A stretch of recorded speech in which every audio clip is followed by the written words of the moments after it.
All right, we just got done watching Sailor Moon, season 1, episode 34.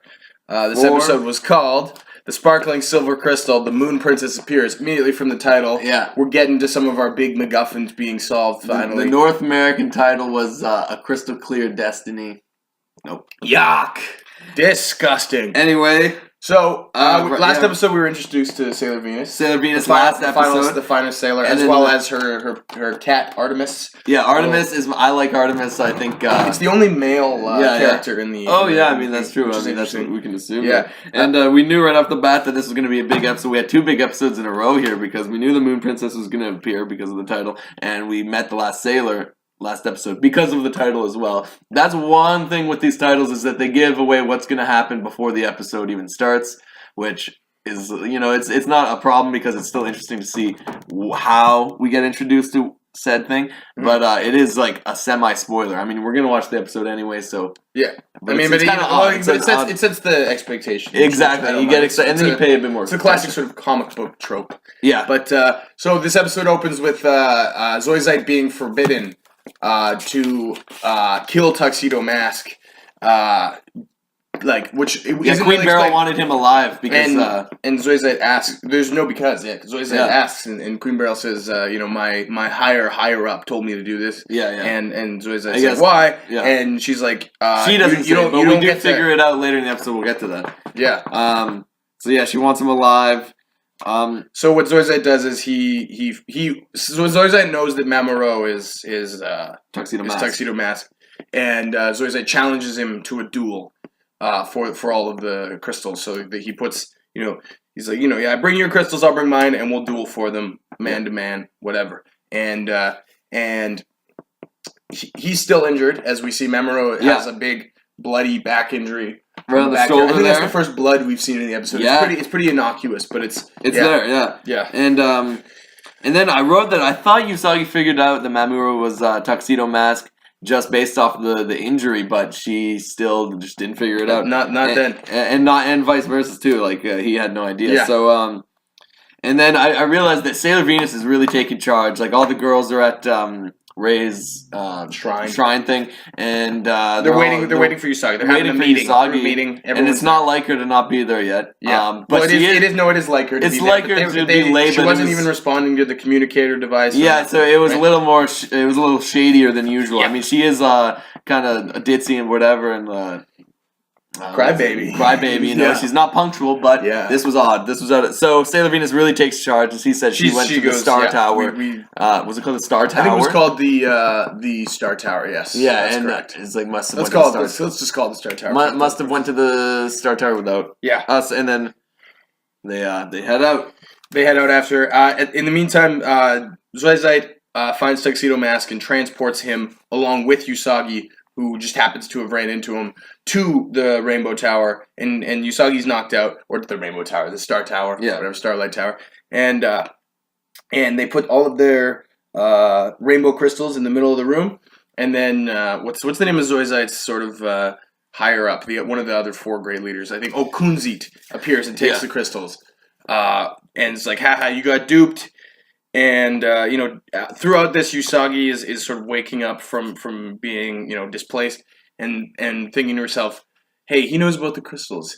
Maybe he's Tuxedo Mask. She's really starting to ponder. She's starting to question. She's like, but first she's like, why is Zoisite here? She's like, it's like she doesn't want it to be true. Yeah, she doesn't want to know. Yeah, but she's confused. But the fact that she's like, who's Zoisite? Like, yeah. And then the amnesia theme continues with. Well, obviously her being passed out, but that wasn't much. So Mamoru, it was Mamoru. Yeah, gives the backstory. They're on an elevator. That's not really an elevator. That's taking them to this sort of like classic dark big boss battle video gamey.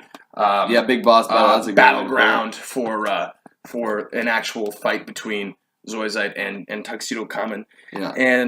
And on their way, he explains his backstory, and it's that when he was 6 years old, him and his parents were in a accident, and that he lost his memory from before he was 6, and basically he is he's been having a dream almost every night of the Moon Princess, and saying that you need to find before the reoccurring themes. So they're trying to protect the Moon Princess dream. which I think will be explained in the next episode. So, and he explains that to her, and she's like, "Wow!" And she's starting to realize, this is probably Tuxedo Mask. And he's like, "I said too much," kind of thing.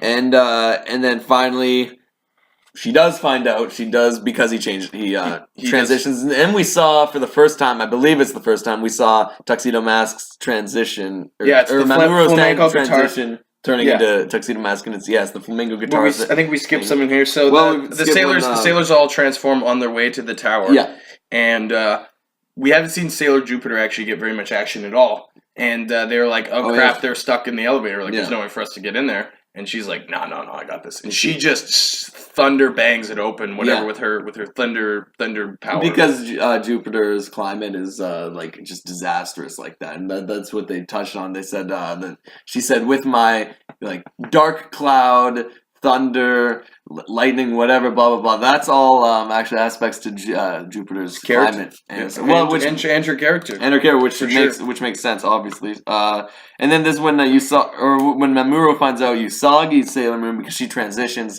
into Sailor Moon because she knows. And she makes this grand decision as this sort of nuclear attack from Zoisite. It's like, all right, I'm going to totally rid him, and I'm going to say I accidentally killed, Tuxedo Mask, even though Zoisite's not supposed to, and basically. She transforms, and he's like, "Holy crap! I can't believe Usagi is Sailor Moon." He's shocked, and then they both reveal it to one another, and then they begin to fight, and very quickly, the Tuxedo Mask agrees to have a proper duel finally with Zoisite. Zoisite's like, "All right, let's do it. Let's fight." And he's like, "It's going to be totally fair. It's totally fair." And but Tuxedo Mask is like, Tuxedo Mask, of course, he's a bit of a cheeky guy. Yeah, he's a cheeky bugger. And so Zoisite is he's got powers, and basically he sends a crystal at Usagi at Sailor Moon against Tuxedo Mask's agreements of the fair fight. It's like she does not get harmed; she doesn't get to be a part of it. Yeah. And what does he do? Crystal thing. What does he do? He jumps right in front of the crystal. He takes the crazy action movie. Takes the bullet for type deal, and he jumps right in front of it. And you see it's all slow motion, and then all the music, all the audio stops, and you just hear shunk right in the back there. And you see we see the blood again, kind of there. Yeah, it's kind of burst out black, black and white like that. Yeah. And I was like, I got chills then. I started getting goosebumps. I was like, oh my god, what just happened there? This was a huge episode, and then, seriously. He collapses. It only gets bigger, people. He collapses, and Usagi's like on her hands and knees, like crying.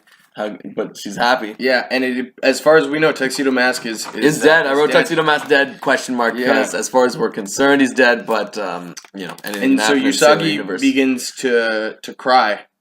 And as she cries, this silver crystal. Well, all the crystals were with Kunzite? Kunzite, and they just they suddenly rise up and then they vanish, and it's because they're going.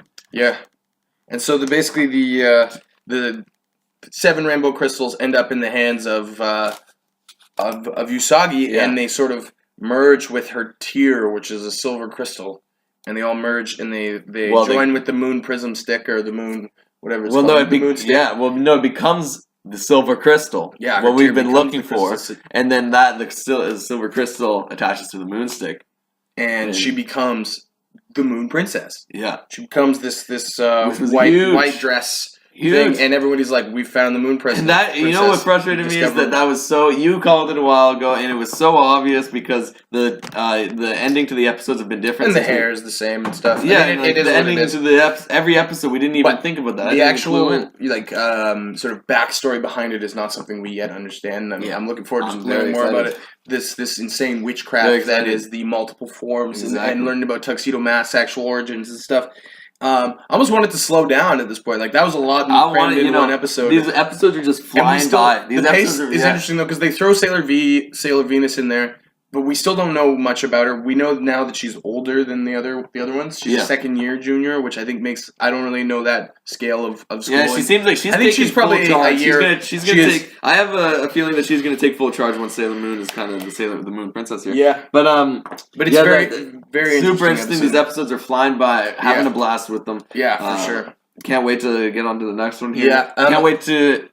continue the show here. Yeah, 200 episodes flying by like nothing. But I think this, the episode itself actually wasn't that great, but the story progression was. If that makes sense. There's been better episodes, but this was more exciting episode. Not more exciting, but more fun. Engaging, more fun for sure. But this will give more context to further episodes, which may allow for a little bit more freedom of storytelling. Exactly. And I guess we're just accustomed to these sort of one-off Monster of the Week episodes, and this just was not that.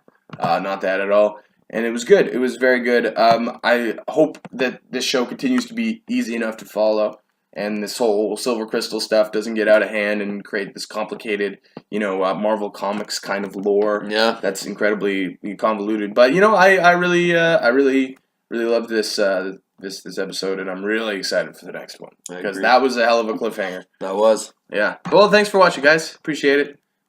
Bye bye. Bye bye.